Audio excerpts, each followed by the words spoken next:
Assalamualaikum warahmatullahi wabarakatuh dan salam sejahtera. Nama saya Heidi Haris bin Hamzah. Pada hari ini, kami akan membincangkan isu-isu ateisme dalam masyarakat moden. Seperti yang kita telah ketahui, di Malaysia terdapat 5 prinsip rukun negara, iaitu kepercayaan kepada Tuhan, kesetiaan kepada rajanan negara, keluhuran perlembagaan, kedaulatan undang-undang dan kesusipanan dan kesusilaan. Pertama, kepercayaan kepada Tuhan. Di Malaysia terdapat pelbagai jenis agama seperti Islam, Kristian dan juga Buddha. Namun begitu, pada hari ini di Malaysia terdapat satu pemikiran yang sedang berleluasa, iaitu dipanggil pemikiran ateisme. Apa itu ateisme? Dipermudahkan, ateisme bukanlah satu agama, tapi merupakan satu cara berfikir yang menolak konsep ketuhanan. Sekaligus, ateisme ini menerima pemikiran bebas tanpa batas. Oleh itu, kumpulan kami akan membincangkan topik-topik yang berkenaan. Assalamualaikum dan salam sejahtera. Hari ini kita nak bincang pasal faktor kemasukan etis ke dalam masyarakat moden di Malaysia. Kenapa etis semakin berani di Malaysia? Sekarang ni kita nampak makin ramai orang, especially golongan muda, yang terbuka soal agama, bahkan ada yang berani declare diri tu ateis. Soalannya, kenapa makin menjadi ni? Pertama sekali, media sosial.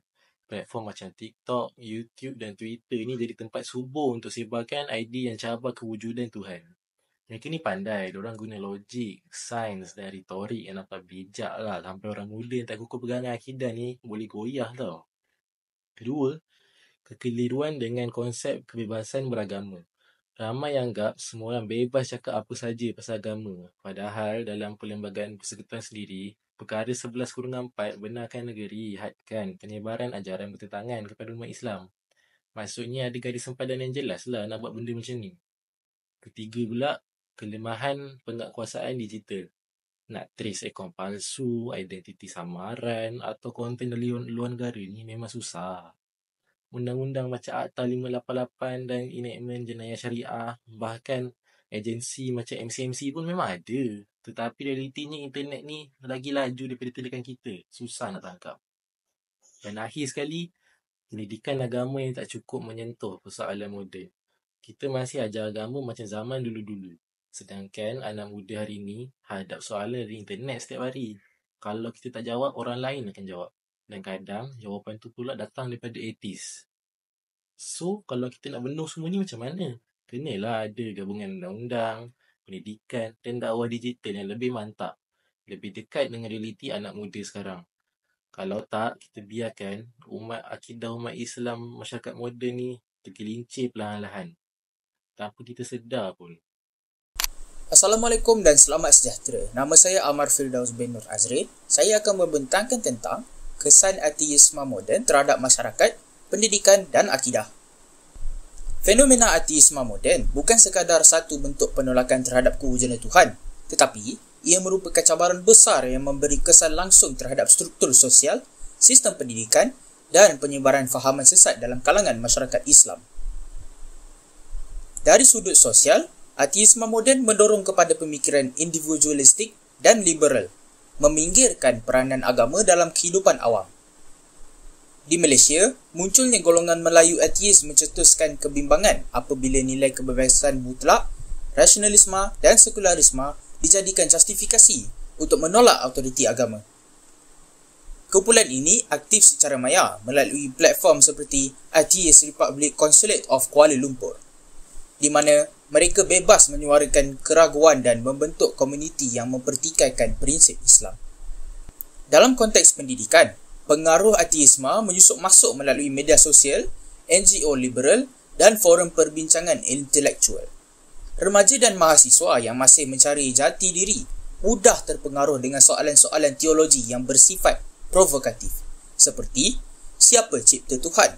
Atau kenapa Tuhan biarkan penderitaan?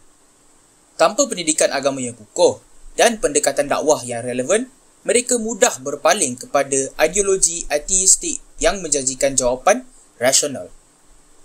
Lebih membimbangkan, penyebaran ateisme sering disampaikan secara halus melalui naratif saintifik ataupun logik dan juga meme sarkastik yang menghina agama. Ini berkait rapat dengan fahaman liberalisme yang mempromosi kebebasan bersuara tanpa batasan dan juga menolak hukum-hukum syariah sebagai dogma. Fahaman ini, jika tidak dibendung, boleh mengakibatkan radikalisasi pemikiran yang menolak Tuhan secara total. Dari sudut penyebaran ajaran sesat pula, ateisme moden menjadi saluran untuk mencabar bukan sahaja kewujudan Tuhan, malah sistem akidah dan syariat Islam secara keseluruhan. Penolakan terhadap qada dan qadar, keraguan terhadap hudud dan pengaruh pemikiran saintisme adalah antara gejala yang semakin ketara. Baiklah, sebentar tadi ahli-ahli kumpulan saya telah menjelaskan beberapa perkara tentang faktor-faktor dan kesan-kesan yang berlaku apabila datangnya kepercayaan isu ateisme di dalam masyarakat moden Malaysia kita pada hari ini. Maka, saya, Muhammad Syakir bin Muhammad Khalis, akan mula memperkenalkan akan beberapa langkah-langkah yang boleh kita lakukan dalam usaha untuk menghalang dan membanteras isu ateisme di dalam masyarakat moden Malaysia. Pada hari ini, di dalam era moden, penggunaan sosial media kita telah menjadi bebas. Namun begitu, penggunaan tersebut adalah terlampau bebas. Segala kata-kata dan kabar angin yang kita lepaskan hanya dapat menjadi viral hanya dengan satu ketikan. Proses ini dapat dipergunakan oleh ahli-ahli ateisme dalam usaha mereka untuk merebakkan lagi kepercayaan mereka kepada warga-warga Malaysia yang lain. Oleh itu, pihak kerajaan seharusnya bertungkus lumus dalam mengerjakan untuk menghalang semua penggunaan akaun sosial media yang dimiliki oleh individu-individu yang disyaki ingin menyebarkan kepercayaan mereka yang menentangi prinsip-prinsip Malaysia. Hal ini kerana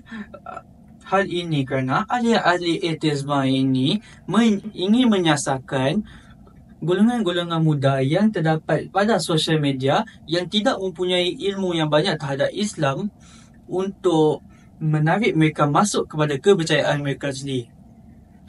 Maka, dari segi pendidikan juga amat penting dalam usaha untuk menghalang isu ateisme pada hari ini. Oleh itu, di antara langkah yang boleh dilakukan adalah ahli pakar Islam seharusnya mencuba untuk menyebarkan lagi sebanyak ilmu yang mungkin kepada golongan muda kita pada hari ini.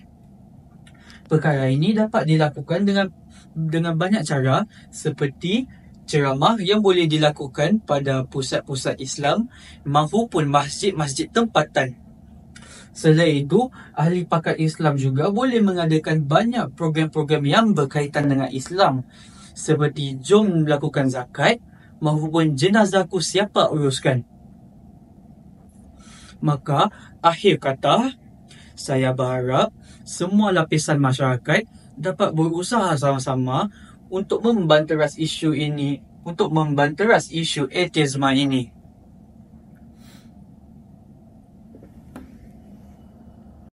Secara keseluruhannya, isu ateisme ini merupakan isu yang sangat serius sekali di Malaysia. Kerana pemikiran ateisme ini bercanggah dengan ajaran agama, terutamanya agama Islam. Dan selain itu, pemikiran ateisme ini boleh saja menggugat kesejahteraan negara. Oleh itu, saya bercadang semua pihak perlulah berganding bahu dan bekerjasama dalam menangani penyebaran ateisme ini, supaya nilai agama dan juga budaya negara terpelihara. Itu sahaja dari kumpulan kami. Assalamualaikum warahmatullahi wabarakatuh. Salam sejahtera.